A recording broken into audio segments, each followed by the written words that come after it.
സംസ്ഥാനത്തെ ഏറ്റവും കൂടുതൽ തനത് വരുമാനമുള്ള നഗരസഭകളിൽ ഒന്നായ തൃക്കാക്കര യു.ഡി.എഫിന്റെ ഭരണകാലത്ത് വികസന മുരടിപ്പിലും അഴിമതിയിലും ഒന്നാമതാണ്. യു.ഡി.എഫിന്റെ പ്രധാന വാഗ്ദാനങ്ങളായിരുന്നു ബസ് സ്റ്റാൻഡ് കം ഷോപ്പിംഗ് കോംപ്ലക്സും മാലിന്യ നിർമ്മാർജ്ജന പ്ലാന്റും. തൃക്കാക്കരയിലെ വോട്ടർമാർക്ക് ഇന്നും ഇത് രണ്ടും വിദൂര സ്വപ്നമാണ്. പിന്നിൽ കാണുന്നതാണ് തൃക്കാക്കര നഗരസഭാ കാര്യാലയം. അതിന് തൊട്ടടുത്തായിട്ടാണ് ഏത് നിമിഷവും പൊളിഞ്ഞു വീഴാറായ ഈ പഴയ ബസ് സ്റ്റാൻഡ്. അതിന് തൊട്ടടുത്താകട്ടെ കുന്നുകൂടിയ പ്ലാസ്റ്റിക് മലയും. കഴിഞ്ഞ 5 വർഷം നഗരസഭ ഭരിച്ച യു.ഡി.എഫ് എന്തു ചെയ്തു എന്നതിന് ഉത്തരമാണ് ഈ കാഴ്ചകൾ.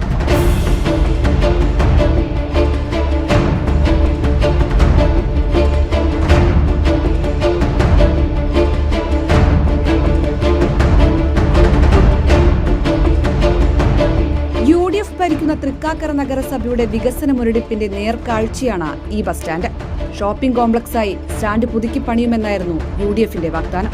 പക്ഷേ ഒന്നും നടന്നില്ല. ഇതിലെ നടക്കാൻ തന്നെ പേടിയാണ്. മോളിൽ നിന്ന് ഓരോ കഷ്ണങ്ങൾ ഇടക്കിടക്ക് പൊളിഞ്ഞു വീഴും. കാക്കനാട് റോഡിന് എല്ലാ ബസ്സും ഈ സ്റ്റാൻഡിൽ വരാണ്ട് പോകാറില്ല. അതിലെ പണിക്കാർക്ക് ഒരു മൂത്രം ഒഴിക്കാനോ ഒരു മോൻ കഴുകാനോ ഒരു പൈപ്പ് പോലും ഇവിടെ വെച്ചിട്ടില്ല. 144 കോടിയുടെ തനത് ഫണ്ടുള്ള നഗരസഭയാണ് തൃക്കാക്കരയെങ്കിലും ഒരടിസ്ഥാന സൗകര്യങ്ങൾ പോലും ഇവിടെയില്ല. മാലിന്യ പ്ലാന്റിന് സംസ്ഥാന സർക്കാർ 50 സെന്റ് നൽകിയെങ്കിലും തുടങ്ങിയില്ല. മാർക്കറ്റ് സമുച്ചയവും തുറന്നുകൊടുത്തില്ല.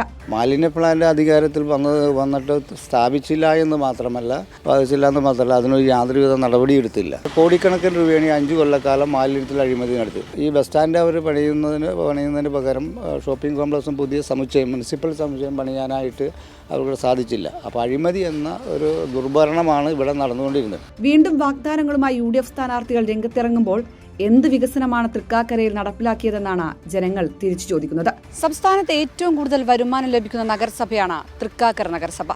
എന്നാൽ വികസന മുരടിപ്പും മാലിന്യ പ്രശ്നവും മാത്രമാണ് ഈ നഗരസഭയുടെ ആകെ തുക. ക്യാമറമാൻ ദിബിൻ ദിനകറിനോടൊപ്പം അർച്ചന വിനോദ്, കൈരളി ന്യൂസ്, കൊച്ചി.